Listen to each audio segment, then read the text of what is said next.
Today I'm going to talk about what happens when you dispute an account. It falls off your credit report only to come back on your credit report. So stay tuned. My name is Jay and welcome to Ask a Debt Collector. Now, I've been in the debt collection industry for over 15 years. I've done it all, from skip tracing to collecting to management, and I've owned 2 debt collection agencies. For the past 8 years, I've been the go-to guy for friends and family for questions regarding debt and credit, and now I want to be that person for you. If you have any questions, put them down in the comment section. I promise I'll answer those questions. Let's go. Be sure to like and subscribe to this YouTube channel. Be sure to like this video so that this message can be sent to as many people on YouTube as possible trying to gain knowledge with regards to credit and debt. Also, if you're looking for a free pay to delete letter or a free consultation with regards to credit repair, email me at askadebtcollector@barrettrecovery.com. I'll put it down in the description. This month, 50% off. The month is coming towards an end. 50% off of all our programs. The DIY credit repair, do-it-yourself credit repair, as well as me doing your credit repair. So email me at askadebtcollector@barrettrecovery.com. Okay, so disputing accounts can have its ups and downs. Some accounts come off easy, others can be a very, very pain in the butt. What's even worse is you do the work for an account, you dispute it, it comes off of your credit report, to only find out about a month later, 2 months later, that it comes back on your credit report. So let me explain to you what actually happens as a consumer when you're disputing an account. Basically, you pull a copy of your credit report, you find the inaccurate accounts on your credit report. Those accounts, you dispute them. When you dispute them, basically, you have to wait about 30 days. After 30 days, you'll get an answer.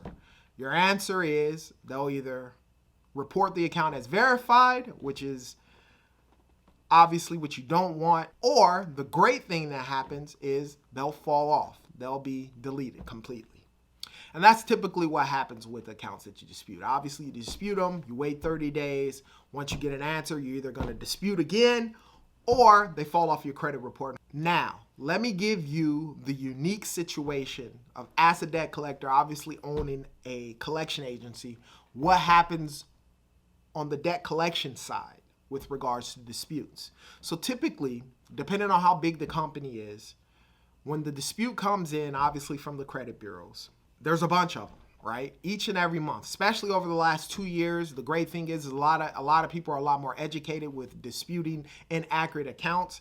And so the disputes piles can be very, very high each month. So the credit reports get the disputes from you as a consumer and they send it to the creditors, right? Or the debt collection agency that actually has the account.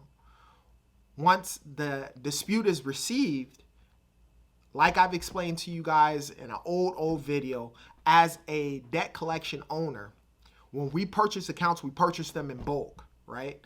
And sometimes when we're purchasing accounts, depending on what type of portfolio it is, sometimes the accounts will come with the original contract and the signed contracts. Sometimes they won't come with it. Sometimes a certain amount will come with it. Sometimes we'll even buy the accounts. They won't come necessarily with the contracts, and we'll have to pay per each account that is disputed where the consumer wants the actual original contract. So basically what happens at that time span is we'll have to pay a fee. You know, anywhere from $5 to $25 for each account that's disputed, where we have to request from the original creditor the actual signed contract, so that way we can send it back to the credit bureau showing that either the account was verified or not verified. Now, what happens when an account comes back onto your account is a lot of times when a collection agency gets that dispute and we have 30 days to actually respond, within that time span, we may not have the original contract that you actually sign with the creditor, because we're getting accounts in bulk. Some collection agencies can have over 1 million accounts, and to have the actual contract, sometimes we don't have them, and we'll just do it on a dispute basis. So we'll request from the original creditor the actual signed contract, which is what you want as a consumer with your signature on it. We'll request that. And in that request, within that 30-day period, that time lapse over. And from the original creditor, we haven't got that contract yet. And so then there's no response. And so then you as a consumer on your end, you see the account was deleted. But then all of a sudden, it may take a month, 2 months, 30 days, 15 days, we get the documentation that we needed in order to verify your account.